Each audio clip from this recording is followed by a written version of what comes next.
At my daughter's cookout, my son thanked his father for selling the fishing boat, then looked straight at me and said, "At least you finally got what you wanted." I had never asked Dean to sell it. Then Luke repeated the ultimatum he said I had given my husband, the boat or our marriage. I put down my paper plate. "Who told you I said that?" Mara came through the screen door with a bowl of potato salad. Luke looked toward his father. "Dad didn't have to tell me word for word," Luke said. "It was pretty obvious." "No," I said, "you just gave me words. I'm asking where they came from." Mara was not surprised. Tessa was looking at Dean, not Luke. That meant the story had been alive before it reached me. Dean finally set down the bottle. "Ruth, we can talk about this at home." "We're going to talk now," Luke said. "You hated that boat." "I hated waiting supper on the nights your father forgot to call. I hated the smell of minnows in the garage refrigerator. I did not ask him to sell it." Luke gave a short laugh. "You don't have to act embarrassed." I looked at Mara. "What did you hear?" She lowered the bowl. "Mom, maybe you and Dad should—" "What did you hear?" Her eyes shifted to Dean. "That things had been tense, that the boat was part of it. From whom?" "Luke." Luke pushed his chair back. "This is exactly why Dad didn't want a scene." I stood, collected my purse from the chair near the screen door, and looked at Dean. "We're leaving. You are going to tell me what you sold besides the boat." He flinched at that, which told me there was something. I did not know what it was yet.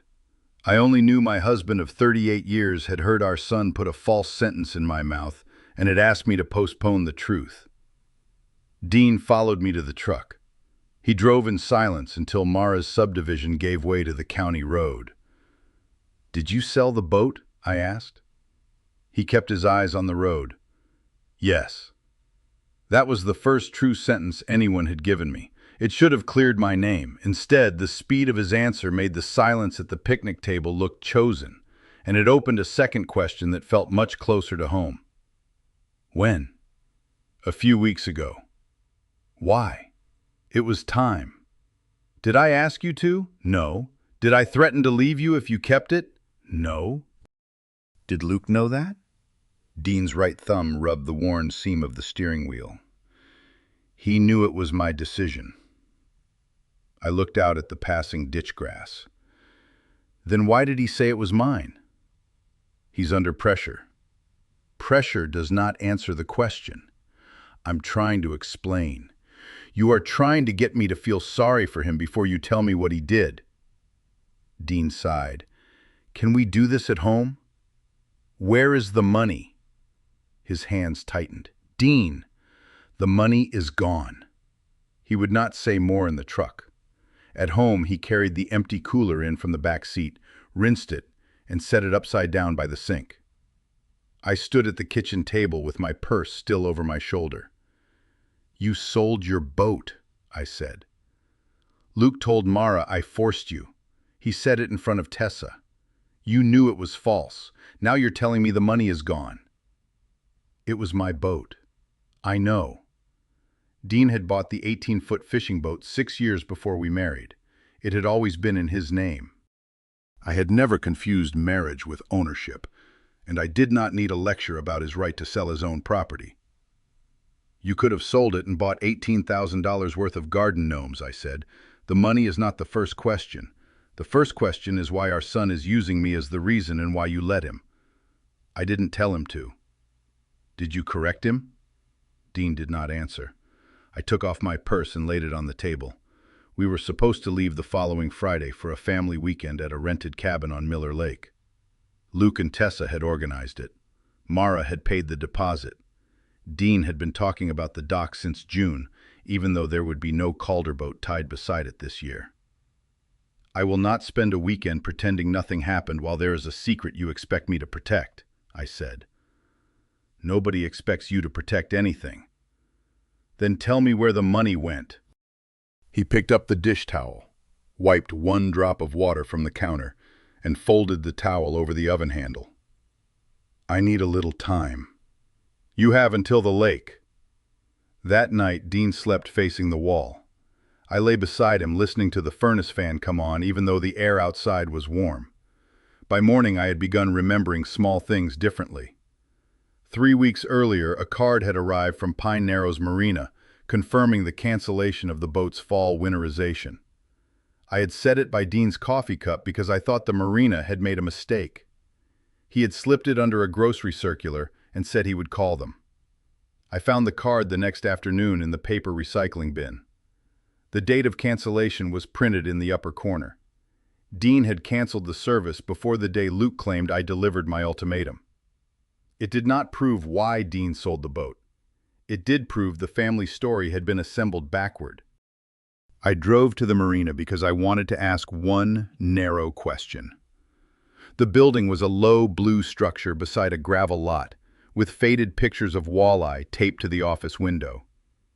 A young man I did not know was repairing a trailer light outside. Inside, Colleen Meyer sat behind the counter with reading glasses on top of her head. She had known Dean longer than she had known me. "Ruth," she said, "I was sorry to see the old Lund go." "So it did sell." Her expression changed. "I assumed you knew." "Dean told me yesterday. I'm only trying to get my dates straight. He canceled winterization on August 2nd? She turned the cancellation card toward herself. "That's right." "And the boat was already leaving the marina?" "The buyer picked it up that week."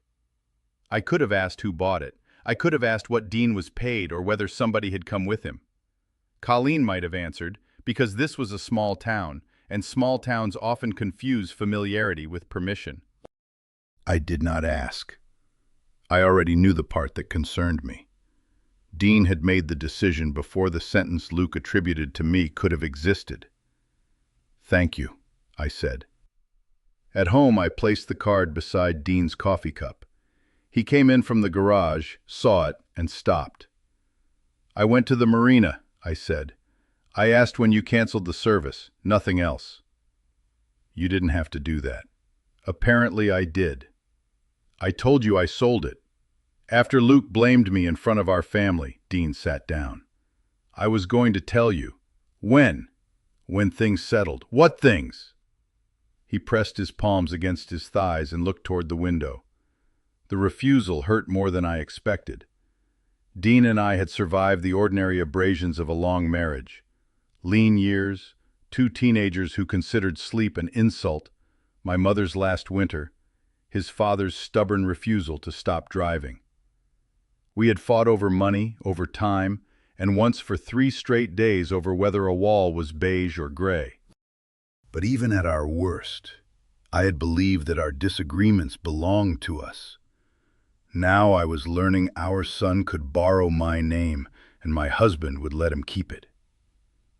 I called Mara and asked if I could come over. Her apartment was on the 2nd floor of a brick building near the library. When she opened the door, she had 2 mugs of coffee ready, which told me she had been expecting the call and dreading it. "I'm not asking you to take my side," I said once we sat down. "I want to know exactly what you were told." Mara tucked one foot beneath her.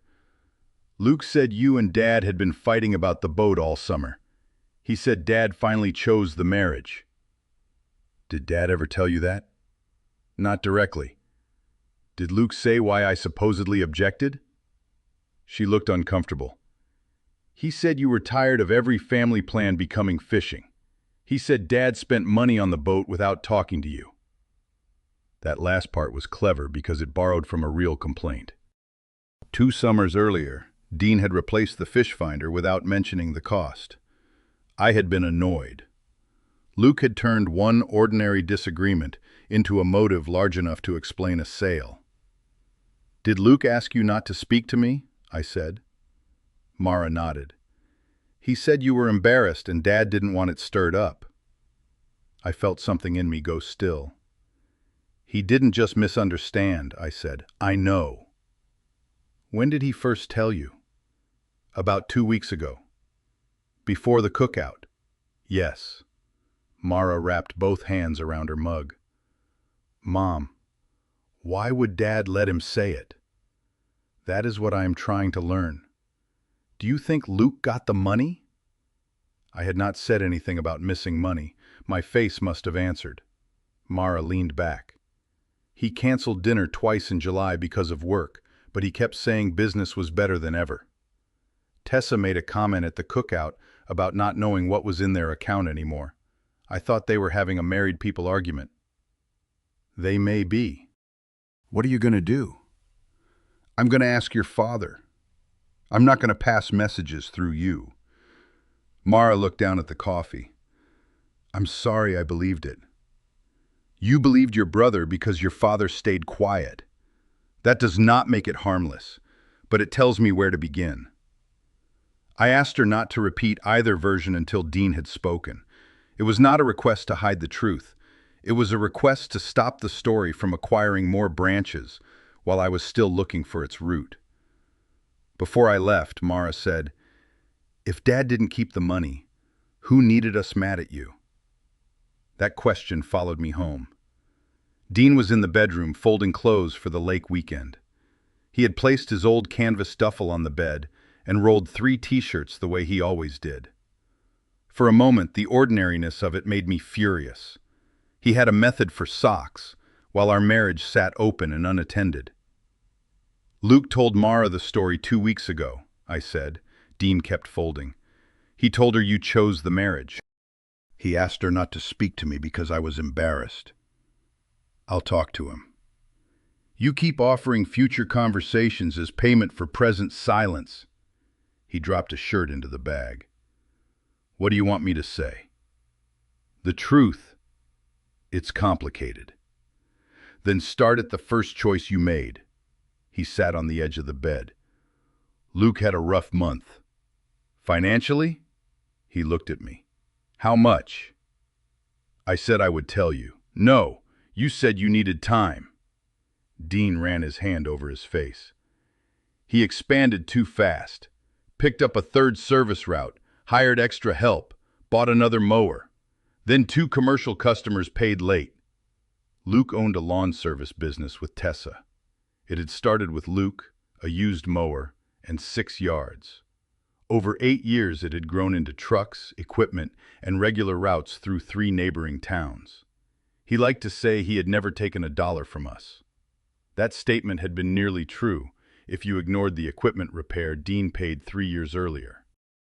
I had not known about that payment until months afterward. Dean had called it a father helping a son through one bad week. I had told him the amount bothered me less than the secrecy.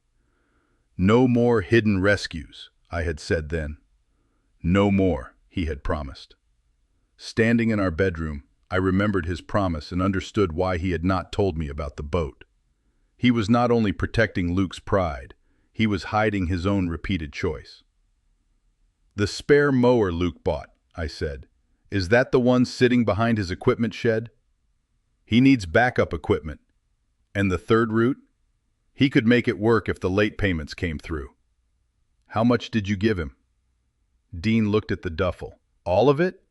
His silence answered before his mouth did. The next morning he was sitting at the kitchen table when I came in. The cancellation card lay between us. He had made coffee but had not poured either cup. $18,400, he said. I took the chair opposite him. The buyer paid me on the 6th. I transferred it to Luke on the 12th. Was it a gift? Help? Did you agree on repayment? He said he would pay it back. When? When the business recovered. Did you write down an amount or a schedule? He's our son. That is a relationship, not a schedule. Dean's face tightened. He had people depending on him. So did you. You had me depending on your word. I knew what you'd say. You knew what I had said before. No more secret rescues. He stood and went to the counter, but there was nowhere for him to go in our small kitchen without making his movement look like escape. I thought I could replace it before it mattered, he said. Replace what? The money, the boat, I don't know. My name? He looked at me then. Did Luke tell you he was blaming me? Not at first. When did you know? After he talked to Mara. And what did you say?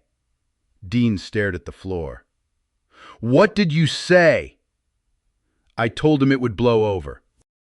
The words were quiet. Their effect was not. Dean had not merely failed to correct an accidental misunderstanding. He had measured the damage to me and decided it was temporary enough to use. Why me? I asked. He said people would understand if it was about the marriage. People would understand what? Why I sold it so fast, why there wasn't money for another one, why he and I weren't going out. And you agreed? I didn't agree. You told him it would blow over. Dean sat again. I was scared for him. There it was, the part that made him human and did not make him right. Luke's business carried his mortgage, Tessa's health insurance, and the wages of people whose lives Dean could picture. Dean had always believed a father stood between his children and the worst day they could imagine. But Luke was 35, and the thing Dean had placed between Luke and the consequences of his choices was me. The lake weekend can happen with the truth or without me, I said. Ruth, don't make a decision today. I'm not. I'm telling you the decision you have to make. That afternoon, Dean brought a manila envelope to the dining table. Inside were copies of the boat title, the bill of sale, and a bank record showing the transfer to Luke. He arranged them in a neat row. I'm not accusing you of stealing the boat, I said. I wanted you to see. I believe you sold property that belonged to you. He pushed the transfer record closer. And now you know where it went. I knew this morning. Then what else do you need? It was the wrong question, but I understood why he asked it. Dean wanted a problem that paper could finish. He wanted an amount, a date, and a signature to place the mess outside our marriage. I need you to understand that these documents prove what you did, I said. They cannot say why you let Luke use me. Dean's shoulders lowered. He asked me to let the story stand until the business recovered, he said. Those were his words? Close enough. And when was the business supposed to recover? He thought by fall. So I was supposed to be the wife who threatened her husband for a season. He was going to correct it. How? Dean had no answer. I slid the papers back into the envelope and handed it to him. I don't want your originals. I don't want to wave copies at the children. I want you to tell the same people who heard the lie. Luke will think I betrayed him. You did betray someone. You're asking me to choose. No, you chose when you stayed quiet. I'm telling you what your choice costs me. I had not planned the next sentence until I heard myself say it. If we arrive at Miller Lake and you are still protecting this story, I will leave from there. I have somewhere to go. Dean looked frightened in a way the documents had not frightened him. I did not yet have somewhere to go. The person I called was Nadine Foster. We had met when our daughters joined the same high school choir and remained friends after both girls decided they hated organized singing. Nadine had been widowed 4 years. Her detached garage had a furnished room above it that she rented during the summer to traveling nurses and in winter to nobody. I told her the plain version. I did not describe Dean as a monster or Luke as a thief. I said my husband had sold his own boat, given the money to our adult son, and allowed our son to blame the sale on me. I said I might need 6 weeks somewhere that was not my house. The room is empty after Thursday, Nadine said. I would pay you. I know. I don't want a favor I can't leave. Then we'll write down a weekly amount. The room had a narrow bed, a brown chair, a small table, and a window overlooking the alley. Its bathroom was downstairs inside the garage, beside Nadine's pottery sink. It was not an escape from ordinary life. That was part of why I trusted it. Nadine opened the closet to show me the extra blankets. Do you think I should leave him? I asked. She closed the door. Do you want my answer or your own? I was hoping you would make it easy. I don't have that kind of room. We sat in the two brown chairs. Nadine asked what I would need to see before I considered going home. Not what apology I wanted, not how much Luke should repay, what behavior would make the house feel different. I wrote 3 things on the back of an old envelope. Dean had to correct each person who had heard the lie. There could be no more secret rescue for Luke. He had to accept that doing those things might still not bring me back. When I drove home, the room key was in the side pocket of my purse. I did not feel powerful. I felt sad and prepared. Luke called me the following day while I was parked outside the grocery store. "Dad says you're threatening not to come to the lake." I told him I won't attend under a lie. "Nobody cares about this as much as you think." "Then correcting it should be easy." Luke exhaled sharply. "You know what happens if Tessa finds out how bad July was? She owns the business with you. She handles clients. I handle the accounts." "That is between you and Tessa." "Exactly. It's not your business." "You made me your business when you used my name." "I was trying to protect Dad." "From what?" "From looking like a fool who dumped his boat into my bad month." "So you made him look like a husband obeying an unreasonable wife." People understand marriage problems. The casualness of it hurt. Luke had not chosen me because he hated me. He had chosen me because he thought my reputation was a family resource, something flexible enough to spend and familiar enough to recover. "Sell the spare mower," I said. "Drop the third route." "You don't understand the business." "I understand those are options you have not taken." "That route is how we grow." "Then grow honestly." He was silent. "I need you to correct what you told Mara and Tessa," I said. "Dad gave me the money." "You gave him the story." "If this comes out now, Tessa will panic. Mara will run her mouth. We could lose everything." "What you may lose is the size you tried to reach too quickly." "You care more about being right than you do about your own son." I closed my eyes. There are accusations a mother can dismiss, and there are accusations that find the softest part of her even when she knows they are designed to. Luke knew I loved him. He also knew I had spent 35 years afraid that one day love would require something I could not give. "I care enough to stop helping you hide," I said. "Dad won't do that to me." "That is between you and him." I ended the call.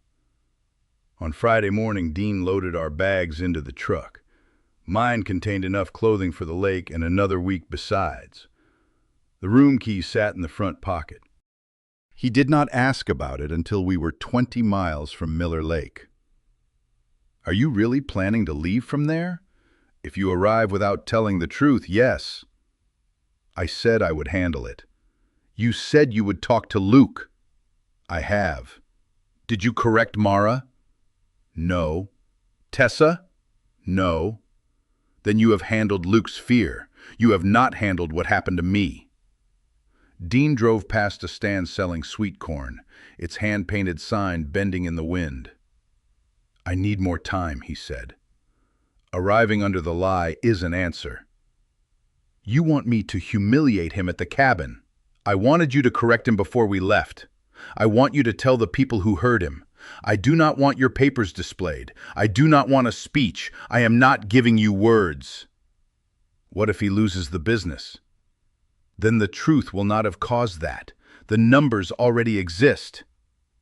Dean did not speak for the rest of the drive. The cabin sat above a narrow section of lake, with cedar siding and a long dock that shifted under your feet. Mara's car was already there. Luke's truck stood beside it, one of his company trailers hitched behind. Tessa was unloading grocery bags. Luke walked down from the cabin carrying a tackle box. He saw our truck and called, "There he is! Boatless, but finally free!" Then he looked at me. "No offense, Mom. We'll survive one weekend on shore." Dean turned off the engine. I waited. He kept both hands on the wheel for 3 breaths. Then he opened his door. "Luke," he said. Something in his voice made Mara stop on the cabin steps. Dean walked toward the dock. We followed because families follow the tone that tells them the old arrangement has shifted, even when nobody knows where it will land. Luke set down the tackle box. "What?" Dean looked at him, then at Mara and Tessa. "Your mother did not ask me to sell the boat." Luke's face changed. Dean continued before he could interrupt. "She did not give me an ultimatum. The boat was mine. I chose to sell it." Mara folded her arms. Tessa looked from Luke to Dean. "Dad," Luke said quietly, "I sold it for $18,400. 6 days later, I transferred all of that money to Luke because his business was short." Tessa's grocery bag slipped against her leg. A jar knocked against another inside it. "All of it?" she asked. Luke stepped toward Dean. "We don't have to do this out here." "We had to do it before now," Dean said. "I knew you told Mara the sale was your mother's fault. I knew you wanted that story to stand until you could pay me back. I let it stand." He looked at me then. "That was my choice. Ruth had nothing to do with the sale or the transfer." Luke's face had gone red. "You promised me time. I gave you her time." It was the truest thing Dean said that day. Luke looked at me. "Are you happy now?" I was not. Vindication is sometimes described as if it warms you. This did not. The lie had been removed, and the space beneath it was full of things I still had to grieve. "No," I said. Tessa set the grocery bag on the dock. "You told me July was tight. You didn't tell me Dean gave us $18,000. "It kept the cruise paid," Luke said. "And when were you going to tell me?" "When we were clear." "When was that?" Luke looked toward the lake. Mara spoke next. "You asked me not to talk to Mom." "I was trying to keep everybody calm. You were trying to keep us separate," she said. Dean lifted one hand. "Luke, I want a repayment plan, a real one, an amount you can make and dates you can keep." "You said there was no pressure." "There wasn't. That was another mistake." "So this is what she wanted? You throw me under the bus and she stays?" Dean's eyes moved to my bag in the truck. "No," he said. "She is leaving tonight." Luke stared at him. Dean faced me. "I know telling it does not undo it." I nodded once. "Thank you for telling the truth," I said. "I am still leaving tonight." Mara asked if she could drive me. I told her no. I wanted the drive to Nadine's to belong to me, not to become another family alignment. I stayed long enough to help Tessa put the cold groceries in the refrigerator. Luke disappeared into the cabin.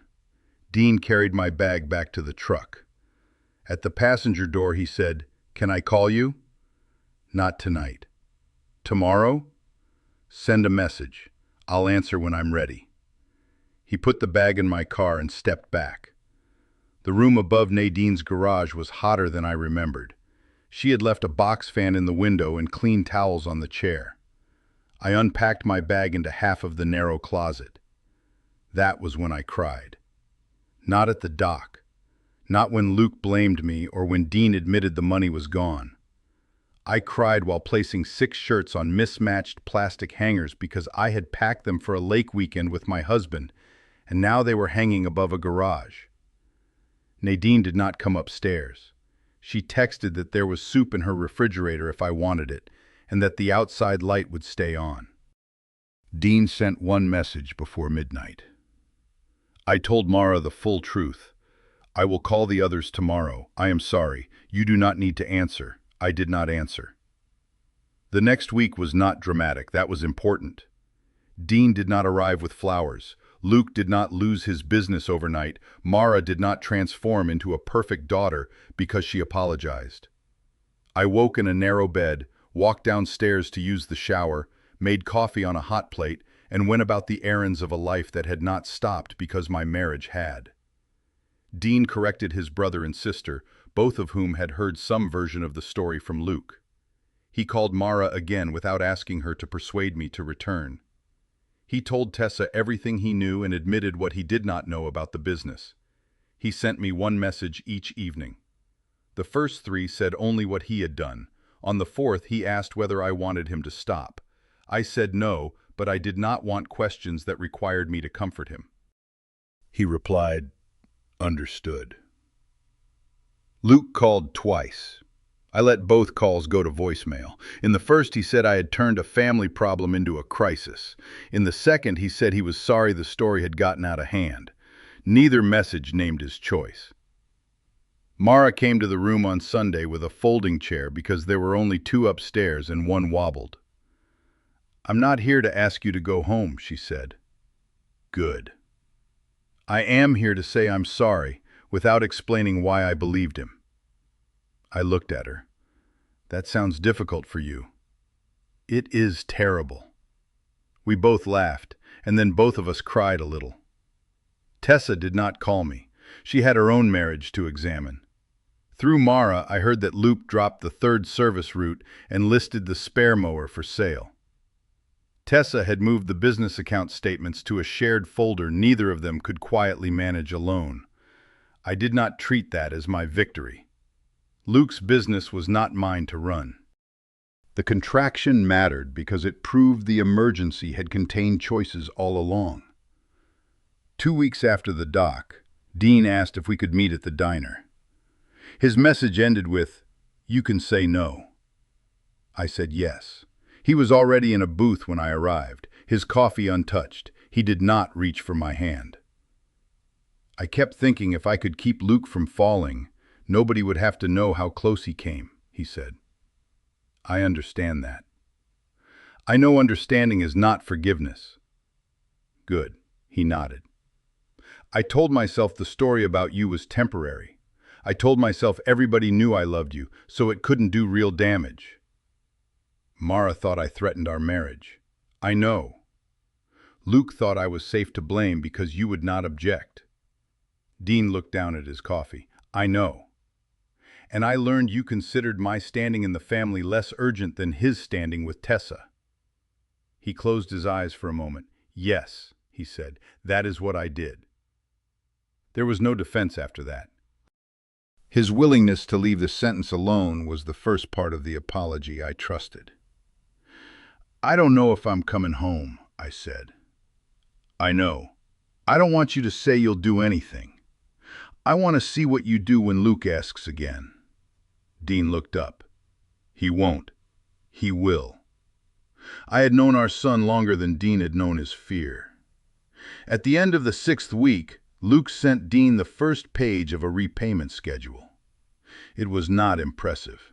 The amount was small enough that full repayment would take years. Dean accepted it because the amount could be kept. Luke sold the spare mower and made the first payment.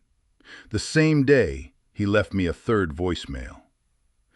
Mom, I told Mara I blamed you because I didn't want Tessa to know Dad had given me the money. I asked Dad to let it stand. That was mine. I'm sorry.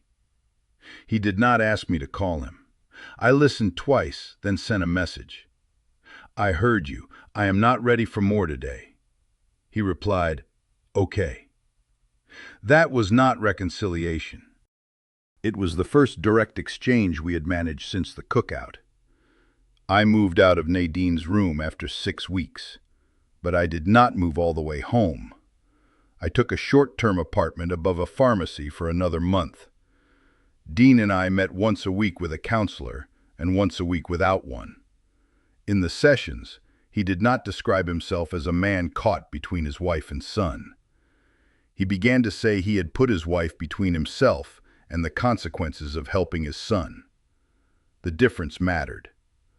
3 months after the dock, Luke came to our kitchen carrying a folder. I was there for the afternoon, sorting winter clothes. Half my things were still at the apartment. Dean looked at me before he invited Luke to sit. Luke placed the folder on the table. The mower sale helped. The 2 routes are steady. But there's a used 0 turn coming up at auction. If I had 6,000, I could rebuild the third route by spring. The old room seemed to assemble itself around the request. Dean's shoulders lifted. Luke leaned forward. I felt the familiar invitation to either approve the rescue or become the person who prevented it. This time I said nothing. Dean asked, "Can the two routes support your household?" "Yes, but that's not the point. We were growing." "Can you make the repayment amount you gave me?" "Yes."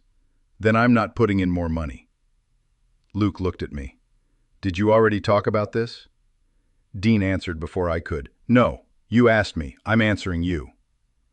"Dad, this is exactly how businesses die. You get scared and shrink." "Maybe, but I am not hiding another payment from your mother, and I am not making her responsible for my no." Luke sat back. For several seconds, nobody spoke. There was no applause, no witness arriving with proof, no punishment descending from outside. There was only an old pressure meeting a new answer.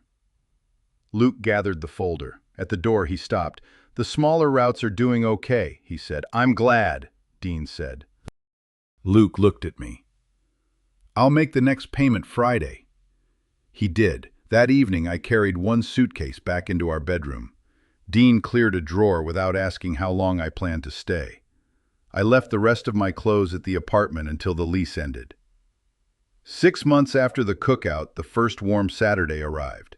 The place beside our garage where Dean used to park the boat trailer was empty. He had not bought another boat. I had not asked him to. We had learned enough about substitutes. Luke's business still had 2 routes. He had made 2 partial repayments and missed none. Tessa now saw the accounts. Mara called me directly when she wanted to know something, and accepted when I said I did not know. Dean and I were living in the same house again. I would not have called the marriage healed.